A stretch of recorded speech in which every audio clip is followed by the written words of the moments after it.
Daniel, presidente Sérgio. Começa por ali, eu ouvi primeiro o Daniel. Está bien. Excelente, muchas gracias. Un par de comentarios. Primero, en cuanto a de dónde venimos. Ayer, en la estupenda exposición que hizo Pablo sobre lo económico, creo que valdría agregar en esa misma secuencia de tiempo. Mediados de los 70, Huntington, Crozier y Watanabe escriben un paper estupendo que se está cumpliendo prácticamente 40 años, donde hablan sobre los problemas de la gobernanza, de la democracia, pero no en el mundo subdesarrollado, sino en Estados Unidos, en Europa y en Japón. Estamos hablando de los 70, crisis, petróleo, 73, 79, que le impacta fuertemente a estas tres grandes bloques.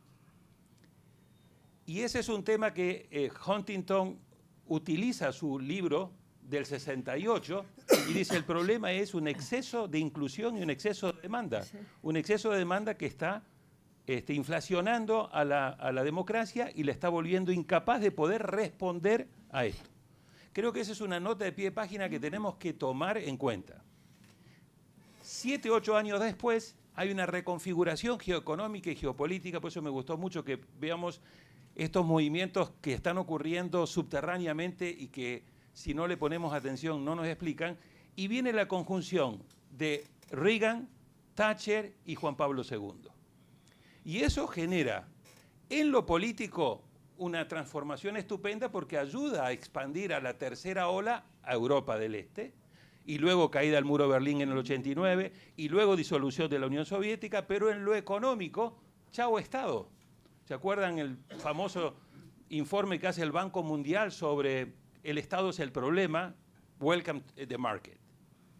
Y a poquitos años después viene el consenso de Washington y nos aplican la receta de la primera generación de reformas, ilusionándonos con que iba a haber una segunda generación de reformas, que era precisamente lo que Nacho dice, instituciones.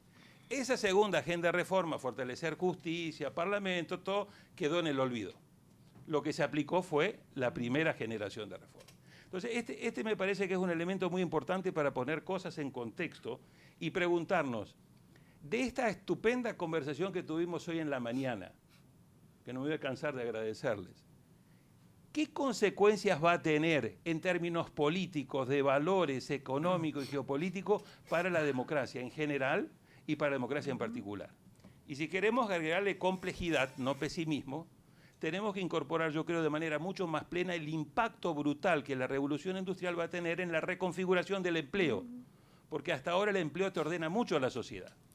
Y si va a haber mucha frustración y mucha demanda va a ser porque, es cierto, mucha gente se va a poder readaptar, pero va a haber mucha otra gente que si no le ponemos atención, cómo compensamos ese impacto, eso sí va a ser un cimbronazo muy importante, no solamente en lo económico, sino en lo político.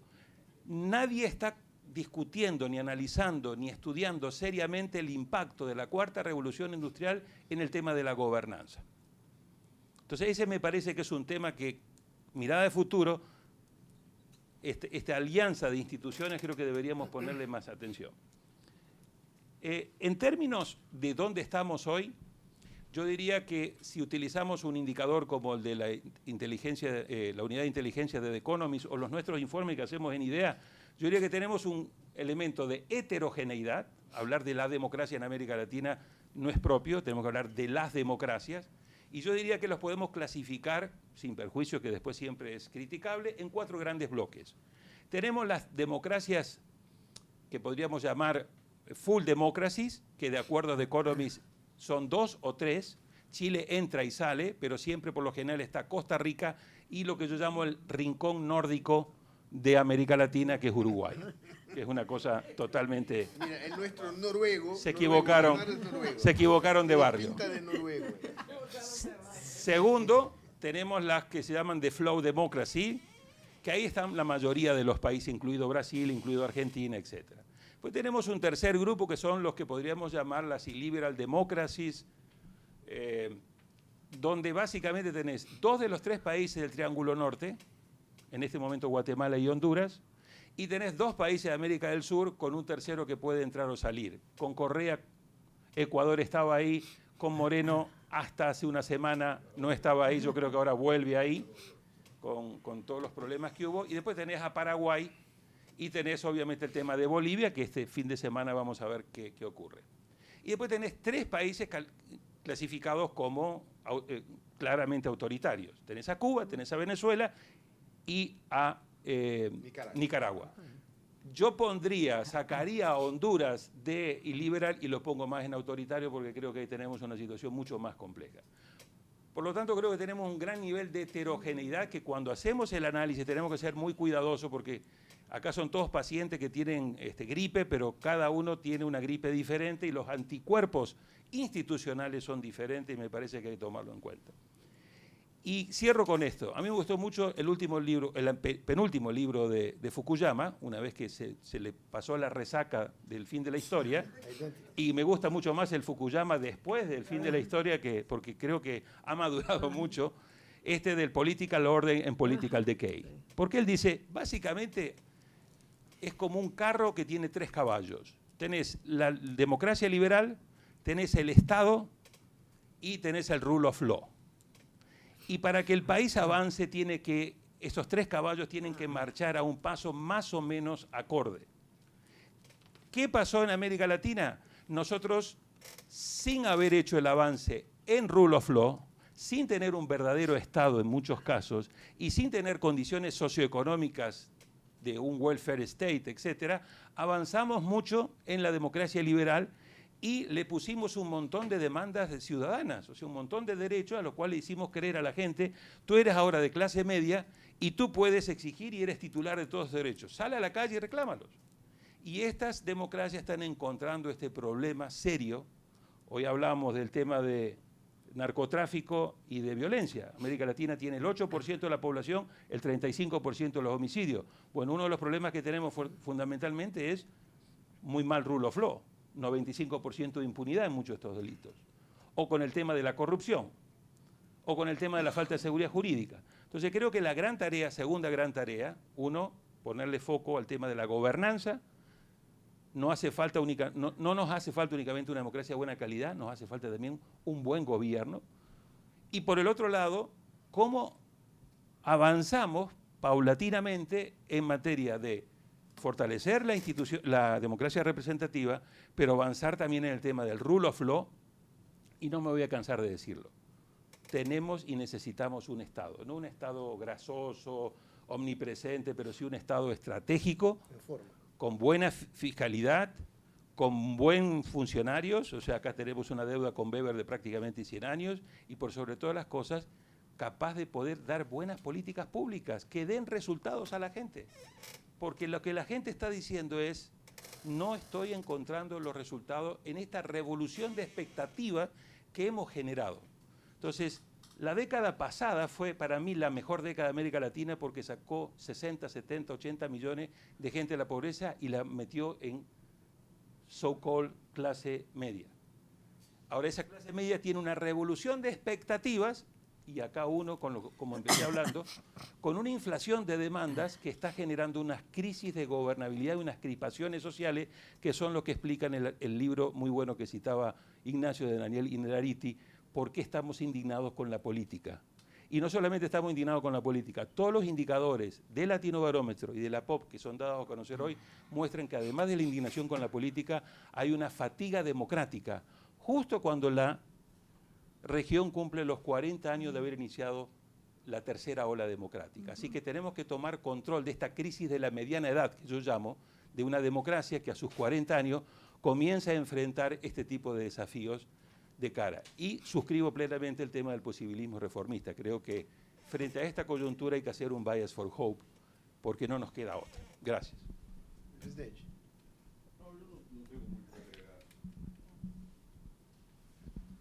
Yo solamente para agradecerles, porque he escuchado con atención lo que se dijo, no solamente hoy día, pero ayer también acá, y en lo que hace a la cuestión de la democracia, lo que ustedes dijeron, yo creo que ha sido una especie de síntesis de lo que aspira y lo que pasa.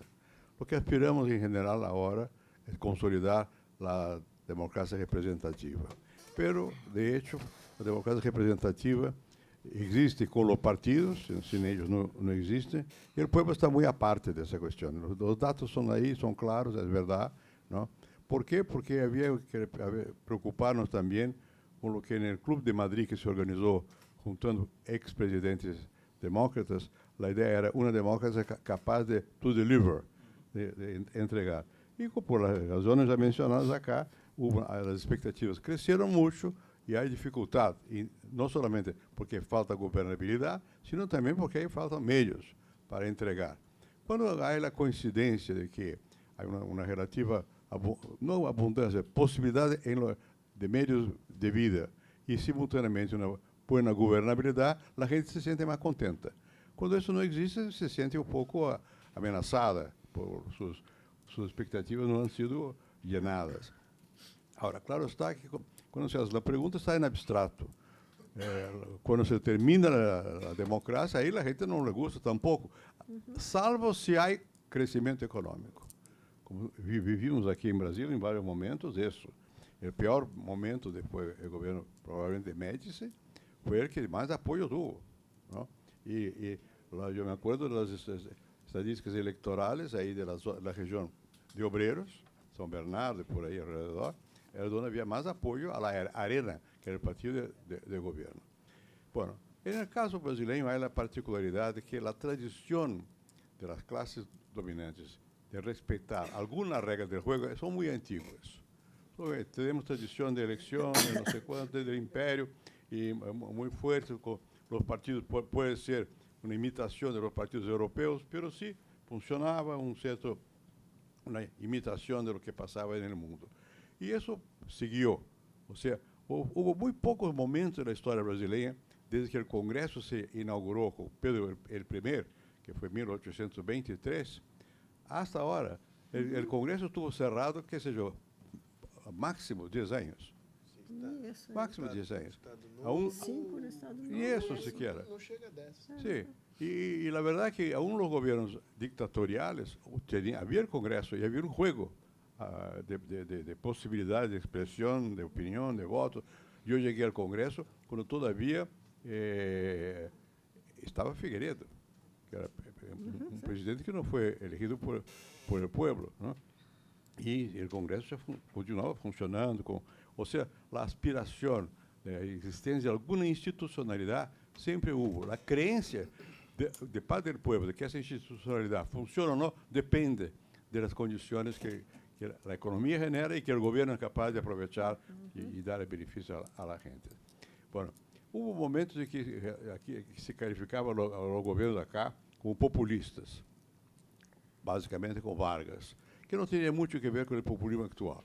Otra cosa era la consolidación del Estado, era la incorporación de masas obreras, un cierto progresismo social, etc. Después de eso, populismo probablemente tales, hay rasgos pero no hay un gobierno populista, ¿no? Y se creció mucho, yo creo, aquí la institucionalidad. Yo recién publico el último volumen de mis diarios de la presidencia, que son, no creo que convenga leer, pero son muy gruesos. Pero, en verdad, todo el tiempo, ¿de qué se trata? Cómo reforzar la institucionalidad. En todo el tiempo esa es la gran cuestión. Y yo creo que después, cuando llegó el gobierno de Lula, no pasó nada de distinto en ese aspecto.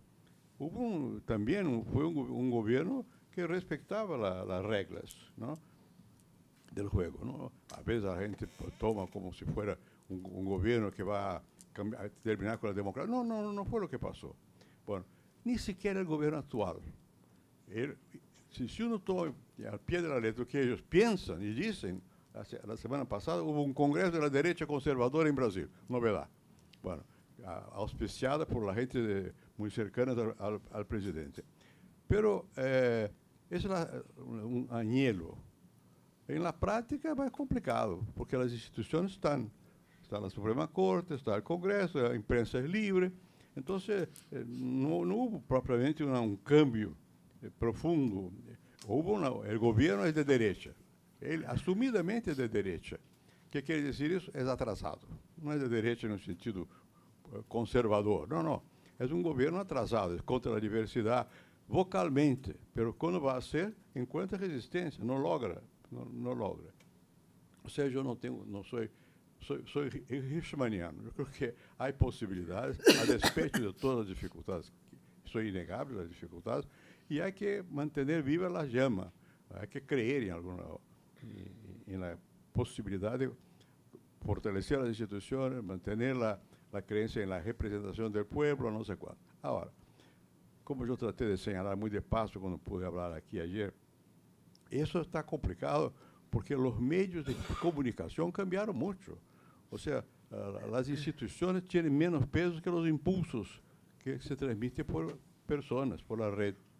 Y eso creo que es propicio a la formación de liderazgos personalistas, ¿no? Es propicio, ¿no? Bueno, no se sabe muy bien cómo vamos a compatibilizar las dos cosas, la manutención de las reglas y esa tentación que hay de por vía de comunicación directa, la palabra tener un peso tan grande y la persona tan grande que el partido desaparece, ¿no? Bueno, ahí en ese momento yo mencioné ayer, el partido que gobierna Brasil no es partido, ¿no? Y los demás partidos tampoco se logran agregar algo como oposición, ¿no? Hay, quizás el partido de Lula, el PT, de los trabajadores, que más tenga algún arraigo con movimientos sociales, con no sé cuánto, pero son con sectores de la sociedad que quizás no sean los más dinámicos hoy día. Entonces es muy complicada la situación. Eso no es un desafío para nosotros. Yo estaba en Francia cuando escuché por primera vez hablar del presidente de Francia, Macron, bueno, por la tele. Digo, ese señor puede ganar acá. Él fue asistente de Ricard, que es un gran pensador francés. Fue director de un banco americano, ¿no? Tiene ideas modernas. En Brasil no ganaría nunca. Nunca. Había que disfrazar un poco para poder ganar. Senão não gana. Pero en Francia ganó, pero ¿y qué? Tiene una oposición brutal. Eu me acuerdo, em épocas anteriores em França, que foi companheiro mío, que escreveu um livro, La France bloquée. Era mais ou menos o que passa hoje. A França está bloqueada por as estruturas que existem aí, os interesses corporativos, não sei quanto, e Macron vem com ideias liberais que se chocam com uma tradição estatal patrimonialista, né? Aqui, a raiz nossa é também assim. Todo o tempo, quando eu estive na presidência, e todo o demais, é uma luta permanente, porque a força é tão grande dos interesses organizados, de sectores da sociedade, que é muito difícil uma ideia que satisfaga a maioria. Não, a maioria é muito difícil, porque os que têm realmente poder não pertencem à maioria. São de outro índole. Por exemplo, na hora, no momento da toma de decisões, a presença da gente não existe. Existe no coração e na cabeça de uno, mas não na pressão. Salvo em certos momentos. Houve um momento acá em que parecia ser que os campesinos iam ter um rol enorme no Brasil. O movimento MST, né? Bueno, movimento agrarista por a reforma agrária, não sei quanto. E eu me acordo quando eu era niño, havia uma frase famosa: ou o Brasil destrui a saúva, uma hormiga, ou a saúva vai destroçar o Brasil. Os dois estão acá, Brasil e hormiga, não passou nada, né? Dava a impressão, quando eu estava no governo, que o MST ia... Bueno, onde está? Desapareceu. É um grande produtor orgânico. Hã? É um grande produtor de agricultura orgânica. Orgânica, sim, mas é outra coisa. É outra coisa. Outra coisa, não tem pressão política mais nenhuma, não?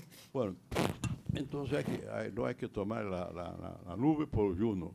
Ou seja, as coisas cambiam e há que ver o que é fundamental. E que isso, na questão hirschmaniana, é que tomar aí, ver a partir de que se pode fazer. Vamos apostar no que se pueda realmente fazer, sem grandes ilusões, mas também sem nenhuma desilusão, sem nenhum pessimismo, sem a bias for hope. Eu creio que isso é muito importante e creio que o que vocês disseram nos dá muito bias for hope. Muy bien, Sergio. Gracias. Bueno, en primer lugar, me ha gustado mucho las presentaciones, muy interesantes, muy oportunas, ese recorrido de la democracia y las reflexiones de María Mina, como siempre, muy buenas. Yo quisiera contar un cuento. Cuando yo llegaba en Washington, recién llegado, embajador, yo hice como algunos de mis colegas todavía hacen, la visita de cortesía.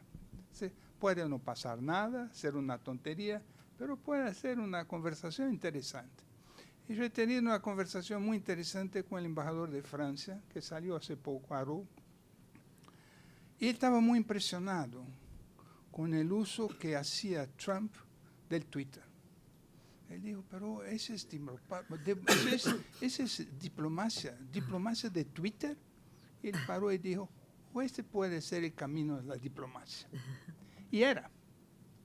En poco tiempo, el Twitter hoy está en todas las comunicaciones políticas, diplomáticas, económicas, y la gente se está acostumbrando a que se hable por el Twitter.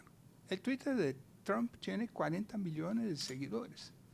El de Bolsonaro casi 20 millones. Y lo que yo me pregunto es si las medias sociales no están recreando una especie de democracia directa electrónica. Y pone un problema muy grande para los partidos políticos. Hay un trabajo bastante interesante que me gusta mucho de Mauricio Moura, que escribió un libro que se llama Las elecciones disruptivas. Él es un pesquisador de sondeo de opinión. No trabaja tan bien con la teoría, pero tiene informaciones muy interesantes.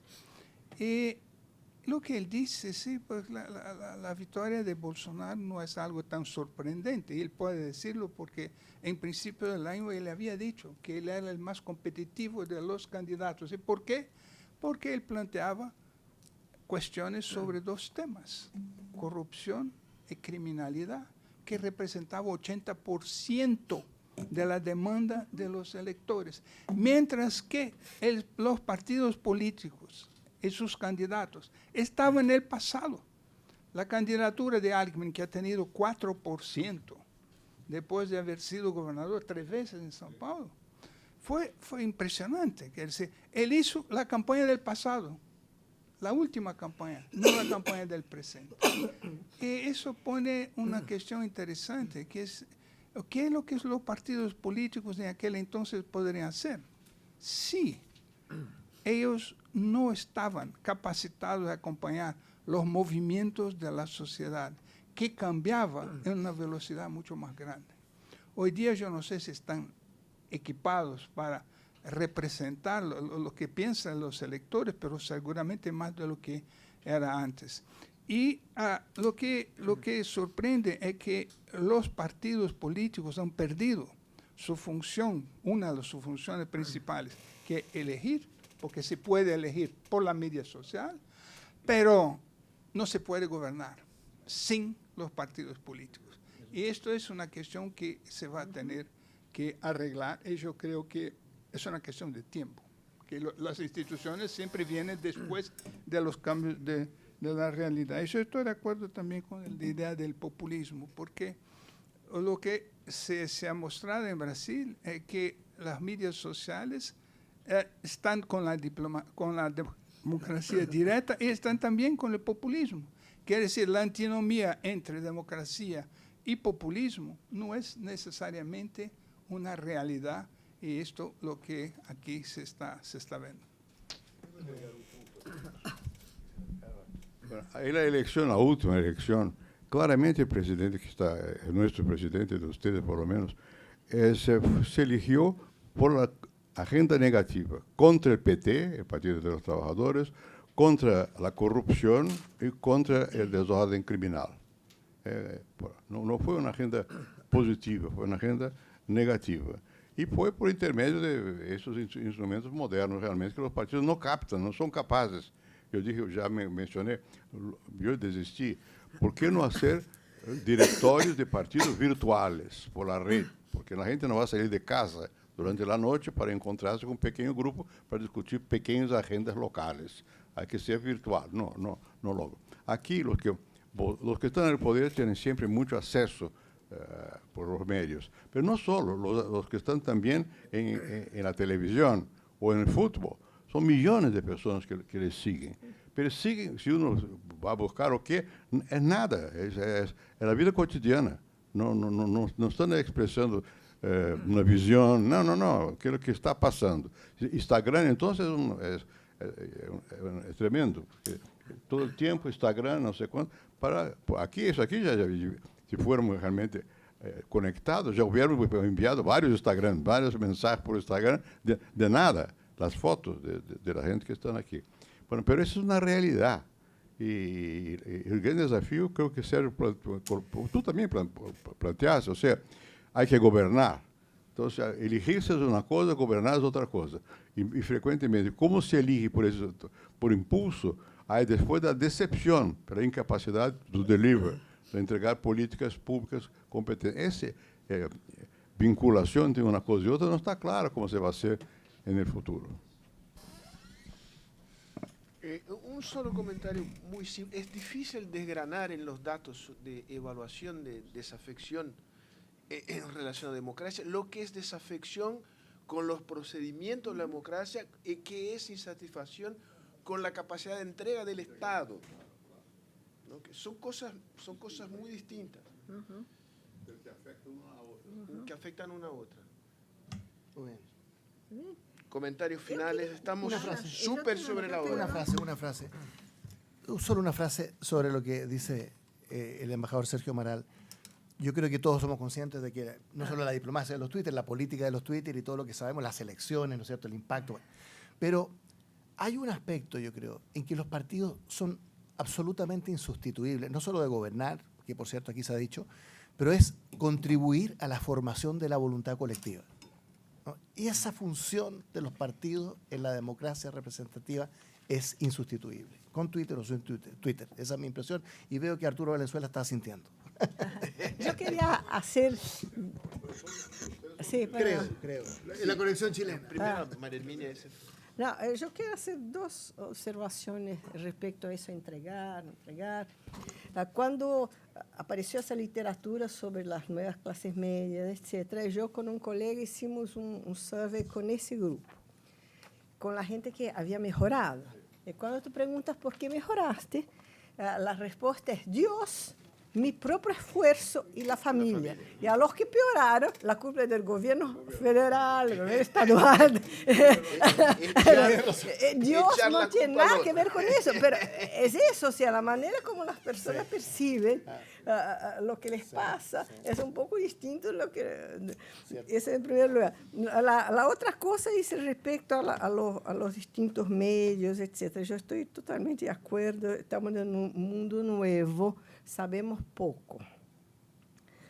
Hay estudios que muestran que la información circula en grupos que ya son más homogéneos. O sea, que en realidad la cosa es Cass Sunstein, ¿ya? Las burbujas, etc. O sea, que menos que cambiar a los electores o convencerlos, es reforzar ciertas opiniones o predisposiciones. Sabemos poco todavía, pero yo creo que también, y yo creo que aquí en Brasil la televisión costuma ser, y ya es muy, muy importante. Nosotros no vemos, pero tanto la manera, las cosas como la corrupción es tratada, como la policía y la seguridad es tratada, es fundamental para formar la cabeza de los electores. Cuando vemos Globo News.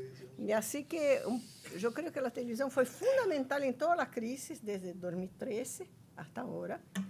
Y no es solo el Twitter, el Facebook, hay los medios más antiguos, pero más antiguos que también funcionan.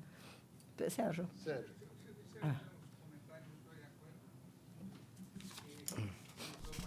Son integradores de opinión y de identidad. Ese es un gran problema de las medias sociales, porque ellas circula una información segmentada, que no tiene ninguna inteligibilidad. Como dijo María Emilia, quizás las televisiones vengan a tener este papel, porque ellas se están dando cuenta que no pueden ser como las medias sociales circuladores de información segmentada. Y si uno observa en los periódicos y en la televisión, cada vez más, hay, además de la noticia, un intento de explicar la noticia, porque eso es lo que la media social no hace. Ajá. Pero también hay el fenómeno que hay en Estados Unidos de polarización entre los canales de televisión. Entonces, algunos canales son pedagógicos, pero hay canales que son partidísticos. En Chile son todos iguales. Son todos iguales. Todos los canales son iguales. Por eso el país funciona. Alguien mencionó que es muy importante. Es lo siguiente. El rol que juegan los neoevangélicos en el gobierno de Bolsonaro, en apoyo a Bolsonaro, ¿no? Yo creo que hay que hacer más estudios sobre eso. La formación de los nuevos evangélicos que tienen penetración. Yo, como volví a visitar algunas callampas, favelas, en Río, más bien en Río, por la cuestión de política sobre drogas, yo nunca me encontré con un cura católico, nunca. Ahora, siempre hay ahí los agentes evangélicos. Igual. Las prisiones igual. O sea, esta gente es el núcleo duro que apoya a Bolsonaro, ¿no? Y alguna vez yo me encontré con Clinton, eso no hace mucho tiempo, cuando hablamos un poco sobre Trump, y me dijo, mire, atención, Trump se ocupa de su gente, él aumenta la cohesión de su gente, acá es igual, aumenta la cohesión de su gente. Y eso no será la mayoría, pero forma la mayoría después, porque va a la segunda vuelta y tienen convicción. Y hay además el sello de Dios, eso ayuda mucho. Sí. Ayuda mucho. El bonus. Principalmente los que son como Sergio, no creyentes. Muy bien, Sergio. Bueno, creo que es todo. No, creo que ha sido un día y medio muy bien. Excelente y creo que el desafío acá es crear las condiciones para repetir de tanto en tanto estos encuentros, porque además son interesantes y creo que podríamos destilar algo que pudiera tener un impacto un poco más concreto en el debate. No tengo claro cómo, pero creo que... Un grupo de Una WhatsApp. conferencia virtual de María Twitter. Herminia María Herminia me mató. Twitter y WhatsApp, Daniel, WhatsApp paso y la Twitter. palabra a ti con la esperanza de que tenga la solución. Que no sea el tweet. Cierra la conferencia, Daniel. Which is your statement? ¿Viene con guita o sin guita? Si no viene con guita, Es una no me sugerencia interesa. Hay que financiar la sugerencia. con el check attach. No, es una sugerencia en la cual ofrezco la colaboración de idea para que podamos asociarnos. Creo que la reflexión... intelectual No, O materialismo histórico. o materialismo histórico. first is ideas and then money. Money follows good ideas, no the other way around. Creo que el debate, la discusión ha sido tan buena y el momento también es tan oportuno que la verdad que hay muy pocos espacios donde se está pensando estratégicamente. Y creo que sería un desperdicio si no convirtiéramos esto en un policy paper, no en un libro ni en un documento, sino en un policy paper, brief. O sea, varios tweets. No, Y ahora tenemos hasta 280 caracteres, ya no 140. no, de verdad, creo que sería muy bueno hacer un policy paper breve, pero que ponga fundamentalmente tres cosas, o dos cosas con un enfoque. Uno, el diagnóstico, pero sobre todo, way forward. En términos no de only one way forward, sino en términos de opciones, de escenarios, y hacer esta apuesta que decía el presidente Cardoso de, por un lado, el posibilismo, pero por el otro lado, el bias for hope. Hay un enorme grado de pesimismo en la región y creo que tenemos la responsabilidad no de cometer la imprudencia de andar vendiendo espejitos ni de generando falsas expectativas, pero sí de poder combatir ese pesimismo con opciones, con oportunidades. Y creo que si nos unimos un par de instituciones y luego hacemos circular ese documento en lugares donde hay decision making, tanto a nivel nacional como a nivel de los multilaterales, creo que va a ser muy bien recibido. Y creo que podríamos tener un término de incidencia en la discusión del agenda setting y luego en la discusión, que creo que me parece que en términos de relevancia y de incidencia es lo que todas nuestras instituciones estamos buscando. Así que yo les agradezco la invitación, los felicito, pero los invito a que juntos hagamos un step forward para ver si podemos ir en esa dirección.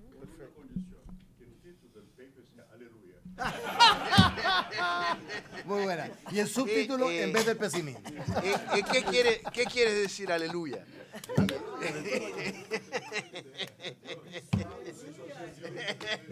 María Herminia. Muy bien.